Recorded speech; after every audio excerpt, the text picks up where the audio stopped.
You have reached Atheist Republic voicemails. God may not be listening to you, but the citizens of the Atheist Republic are. Leave us a voicemail on atheistrepublic.com for a chance to have your message broadcast to our followers worldwide. Send us your opinions, stories, advice, or concerns. Together, we'll build a platform for atheist voices all around the globe. A few weeks ago, I got an email from the Atheist Republic that is entitled, "If There Is No God, How Did Our Complex and Orderly Universe Form?" And in there were a few points made that I wanted to address. I wanted to talk about a little bit. And because of my short amount of time, I'll try to keep them brief. One comment that is made is that creationists seem to be saying that an even more amazing being must be responsible for the amazing things around us. But if amazing, complex things need a creator, then who created the amazing, complex God? And if God is the exception, then theists are relying on certain laws, that is, complex things need a more complex creator, and they use that to support their beliefs, but breaking the laws for those things that don't fit in, that is, God. I just wanted to hit on mostly that one point, then who created the amazingly complex God? And this seems to be grounds for rejecting the God hypothesis of the universe, mainly because we can't explain the origin of God. But And that's a common thing, but the problem is that the argument is a non sequitur. It doesn't follow. It's not a requirement that we understand the nature of a thing in order to posit as the most plausible explanation. We simply don't do science in this manner. Like, for example, in archaeology, when we find an artifact that had clearly been created by an unknown people, say like a piece of pottery with inscriptions that didn't belong to any known group of people, we don't dismiss the idea that it was created by people and say, well, if an ancient tribe made this pottery, then where did the people come from? And then say that the pottery must have come about by naturalistic causes. Instead, we get curious and we do even more excavating and try to learn about this mysterious tribe. We wouldn't get anywhere in the advancement of science and knowledge if we rejected the most plausible explanation on the basis that we can't explain the explanation. That's absurd. In the same way, we can't discard the God hypothesis on the basis that we can't explain the origin of God. But not only that, we do know the origin of God. In that email, it is said that theists essentially commit what has been called the taxicab fallacy, namely that they say that complexity points to an even more complex designer, and then abandon the point when it comes to God and say that it doesn't apply to him. He doesn't need a designer. Well, in essence, that is true. But in the case of God, there are 2 points that have to be made. First, for something to create space, time, and matter, it has to exist outside of all 3 of them. Namely, it has to be spaceless, timeless, and immaterial. For these are all theistic descriptions of God. As Aristotle put it, creation needs an unmoved mover. And second, God, by definition, is eternal, having no beginning or end, and therefore God does not need a creator because he is eternal. His existence is not contingent on anything outside of himself, for he is, by definition, the greatest conceivable being, maximally great. And also, I know for some it may be hard to accept, well, God is eternal, and then dismiss that because, of course, nothing can be eternal. But why is that a problem? Because historically, atheists have had no problem asserting that the universe was eternal. And another point I wanted to address is that you say in that email, but where they are wrong is in stating that this complexity necessitates a designer. And I was disappointed to see that you merely make that statement, but you don't justify it in any way. You don't give any evidence to back it up and say, well, here's an example of something that's not been designed that is extremely complex. And you can't point to nature to support this because you can't do that. You'd be begging the question. Because if you assume nature wasn't designed and point to that as an example, that is assuming the point that you're trying to make. So that would be a circular argument. So I'm interested to hear your response to this, and I look forward to hearing back from you. Thank you, Atheist Republic. You have helped me through this thing of religion that I was for 50 years. A Mormon. Can you believe that? Of all cults to belong to. I'm now an atheist, proud to be away from it. Thank you so much, and I hope others can get away too. Bye. Hi, my name is Peter. I'm living in Sweden, and I follow the development of atheism spreading through the United States, and that's a very good thing, I think, and I support it. But sometimes it's hard to understand how it would be to live in a country with that much pressure you have over there. Here in Sweden, we wouldn't even consider this thing about the prison. I would like you guys, if you ever visit Sweden, to try out to live in a country that's free of religious oppression. And kudos to all those people who stand up against the society that's trying to force religion down your throat constantly, every day, from every corner, from everywhere. I wish you all a good day. Bye. Yeah, hello, this is my name is Sam. I'm from Morocco, and I repeat, Morocco, not Monaco. And I'm an atheist. I've been an atheist for 4 years. But the problem I have is that I can't stop hating religion and not love atheism. My problem is that if only I could just stop hating religion and just love atheism. I think that these notions, these kind of expressions are rare in atheism to say. I hate, I love, how can I do this, how can I do that, how can I feel, and stuff. I know it's rational. Now I'm not asking for something irrational, and I don't need a God. By the way, I'm not asking for God's love. I just want to say, how can I stop hating religion, and instead of that, I can just go and love what I'm doing as an atheist. I need a new way of thinking.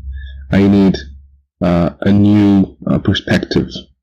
So I don't know if my question was clear, but I really want you to think with me about that and give me even a large answer. I don't care. I just want to hear something different, because so far I just hate religion. I hate anything that comes from religion. And I have to remind you, I was a Muslim. That's enough, I guess. But thank you beaucoup.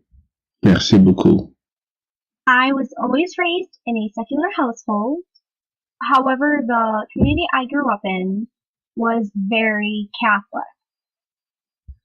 I remember one of the first times I realized I was different from the other kids was when it was a very bad snowstorm, and we had to stay inside like a little school gymnasium, and we were all cooped up together. And I remember just staring at the snow because it looked like little feathers flying in the air. That's how thick it was and how quick it was falling down. And a kid just pointed outside, just like, hey, look, God's shaving his beard. And I turned to the kid, and I just remember saying, no, that's frozen precipitation coming from clouds. And this kid just looked at me like I was speaking a foreign language, and I didn't quite understand.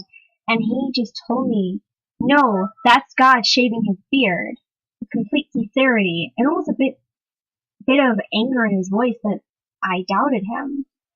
And no matter what I said, I'm like, I can show you in our little textbooks, because it had, an elementary version of, the weather, like cycle of precipitation, evaporation, condensation, then precipitation, and how basically this frozen water coming from the clouds. This little kid, we were probably like 9, just told me I was going to hell because I didn't believe in God. And at the time, it wasn't a matter of fact of me believing in God or not. It was more of this kid didn't understand how basic precipitation worked, specifically snow. And I remember just going home and just wondering why there was someone that didn't know how snow worked. It's not necessarily a story or anything bad surely happened, but being a 9-year-old, I was very confused. Hi, my name is Obaid Omer. I'm an ex-Muslim. I left Islam at the age of 16 because of a love of science that I gained when I first saw the Carl Sagan Cosmos series when I was 11. When I left Islam, I didn't think of it as losing my faith. I thought of it as gaining a clear understanding of the world around me. I'm an unwavering supporter of free speech and freedom of expression, and the current political climate has me very concerned. In the West, we are either vilified by the left and called racist, and on the right, we are either treated with bigotry or they want to fetishize us and use us for their own ends. Neither of those two things will help the cause of ex-Muslims. And then also you have, the blasphemy laws and the stifling of dissent and the stifling of voices in Islamic countries, which makes it all but impossible for ex-Muslims to speak out if they live in a Muslim majority country. I just want to get my voice out there, shed more light onto ex-Muslims, who we are, where we're coming from, what we'd like to see happen, shed more light on what I see are the problems of Islam, help bring people a clear understanding of what Islam is and where it goes wrong, and try to get as much support for ex-Muslims as we possibly can. Thank you. Hello, this is a message for the Pakistani philosopher who's looking for some moral support. I really don't know what to say, my friend. My name is Jeff. I'm a council member on the Atheist Republic. I live in a place where religion isn't nearly as intense and nearly as part of the society. In fact, it's there's actually somewhat of a rebellion against the Catholic Church here in Montreal. So I feel quite lucky. I don't know what else to say to you except, you got to stay strong and stay safe and try to get the fuck out of there as soon as possible and get surrounded by guys and gals that share your views. I don't know what else to say other than that, my friend. Stay strong, stay atheist, keep your head up, and know that we all here are rooting for you big time. All right, good luck. Hello, Atheist Republic. False Logic here, coming straight to you from the Atheist Factor. I would like to encourage any and all people listening to raise your children with an open mind, an open heart, bless him, and indoctrinate him with reason and logic.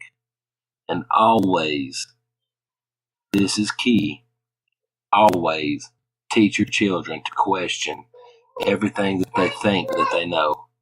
Thank you, Atheist Republic, for expounding upon the beauty of logic and reason.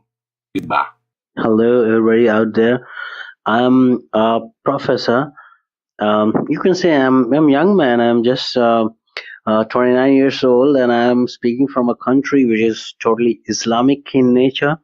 And I was born as a Muslim, and just till few years back, I was a very hardcore Muslim. But now I realize that it's all bullshit. I'm so sorry for my words, but it's all bullshit. And now I realize that whether it's Islam or any other religion of the world, it's just totally bullshit. It's been invented by the human beings. And very fortunately, thank you so very much, people out there at Atheist Republic, that you have given me a chance to put my words over here.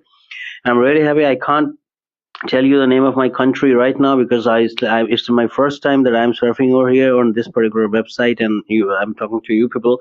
But actually, the kind of testimonials and the love and affection which I have found over there, this website at Atheist Republic, it has actually driven me to tell you that from a few days back, I realized that actually I am turning to an agnostic because I couldn't find any question about Islam, the Prophet Muhammad, and the Quran, and all these things. So now I've started realizing after visiting this website that I have become more atheist, more agnostic, and And I hope till my last breath, I shall be one. And I'm not going to go back in the fold of Islam or any other religion at any cost now. Thank you, everybody out there. And thank you for making me, or to rather make me to realize that yes, atheists also have got the power in the world. So hail atheism, long live atheism, and bullshit to all these religions of the world.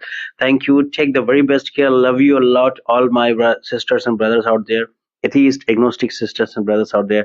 Take care. Goodbye. Bye-bye. Please consider supporting us by sharing the podcast with your fellow heathens or donating by going to atheistrepublic.com and clicking on support. Subscribe to Atheist Republic voicemails on iTunes, Stitcher, or your favorite podcast app. And please leave us a review.